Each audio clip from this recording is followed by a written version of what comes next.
the time I reached 11th grade, my older brother had taken control of our family's battered Buick station wagon and drove us to school each day in enforced silence. He agreed to take my friend Lisa with the blonde layered bangs, but ultimately banished another classmate from the back seat who committed the offense of chatting in the soft hour just after 7 a.m. During my senior year, after my brother had graduated, I avoided the morning school bus when my best friend bought a green Dodge Dart and bartered rides for token contributions of gas money.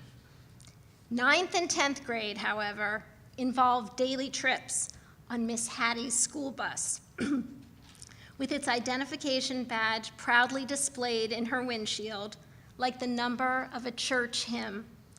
She transported us to the building noted for its porthole-sized windows and its eerie similarity to the Norfolk, Virginia City Jail, with which it shared an architect and similar measures of charm.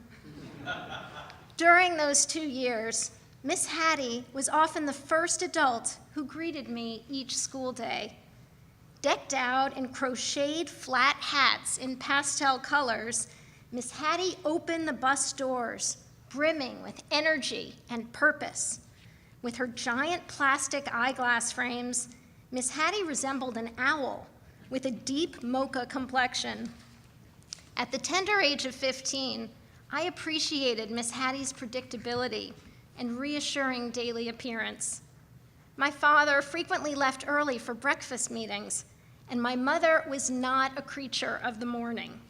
Still tireless at midnight, writing letters, separating loads of laundry, balancing the checkbook, or packing up goodie bags to deliver to family and friends for any of a number of Jewish holidays, my mom avoided dawn like the Transylvanian vampires rumored to fly around my family tree. I avoided waking up my mom unless I was scheduled to take an important test, in which case she insisted on dragging herself downstairs, wrapped in a petal pink bathrobe, defying her circadian rhythms to prepare a breakfast of scrambled eggs for me, which would guarantee maximum brain function due to the protein.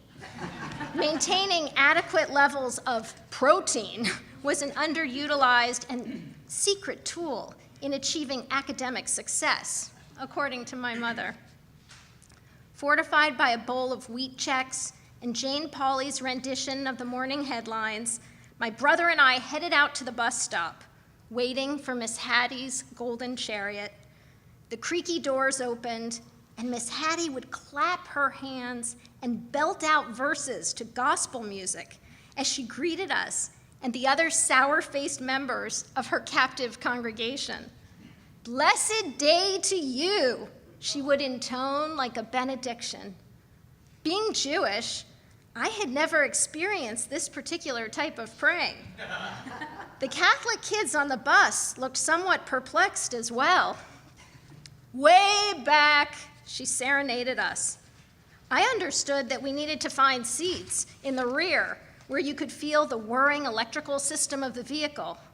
My big brother thought she was suggesting that we travel to God or even Jesus, but neither of us ever once told our mother about Miss Hattie's church singing, as we didn't want to get her in trouble.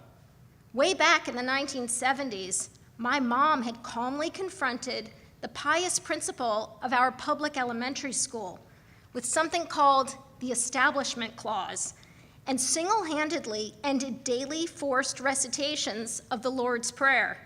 We weren't risking Miss Hattie's blurring the lines between church and school bus. On Miss Hattie's chariot, we rolled through neighborhood streets named for fragrant trees and bushes, magnolia, mimosa, and camellia. If not to Canaan, Miss Hattie sang us all the way to high school.